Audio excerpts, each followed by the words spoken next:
దుల్హిజ్జా నెలలోని ప్రథమ దశకంలో చేసే పుణ్యకార్యాలు అల్లాహకు ఇతర రోజులలో చేసే పుణ్యకార్యాల కన్నా ఎంతో ప్రియమైనటువంటివి. దుల్హిజ్జా మాసపు మొదటి దశకంలో చేసేటటువంటి కొన్ని పుణ్యకార్యాల గురించి ఇప్పుడు తెలుసుకుందాం. మొట్టమొదటిగా ఖురాన్ పఠనం. వీలైనంత ఎక్కువగా ఖురాన్ను పఠిస్తూ ఉండండి. అనువాదంతో పాటు ఒక్కో అక్షరానికి బదులుగా 10 పుణ్యాలు లభిస్తాయి. ఇక 2, నఫీల్ నమాజులు, ఇష్రాక్, తహజ్జుద్ నమాజులు మొదలగునవి ఎక్కువగా ఆచరిస్తూ ఉండండి.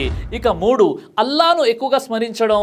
సుబ్హానల్లా, వల్హమ్దులిల్లా, వలా ఇలాహ ఇల్లల్లాహ్, వల్లాహు అక్బర్ మరియు ఇతర తక్బీర్లు కూడా మీరు చదువుతుండండి. ఇక 4వది ఉపవాసాలు పాటించడం. 9 రోజులు పాటించవచ్చు. ప్రత్యేకంగా అరఫా రోజున ఆ ఒక్కరోజు ఉపవాసం 2 సంవత్సరాల పాపాలకు పరిహారం అవుతుంది. ఇక 5వ విషయం తోబా మరియు ఇస్తగ్ఫార్. అల్లాతో క్షమాపణ ఎక్కువగా వేడుకుంటూ ఉండాలి. ఇక 6వది దాన ధర్మాలు చేయడం. అల్లా మార్గంలో వీలైనంత ఎక్కువగా దాన ధర్మాలు చేస్తూ ఉండండి. ఇక 7 బంధుత్వ సంబంధాలు కలిపి ఉంచడం. ప్రత్యేకంగా రక్త సంబంధికులు మరియు బంధువులతో.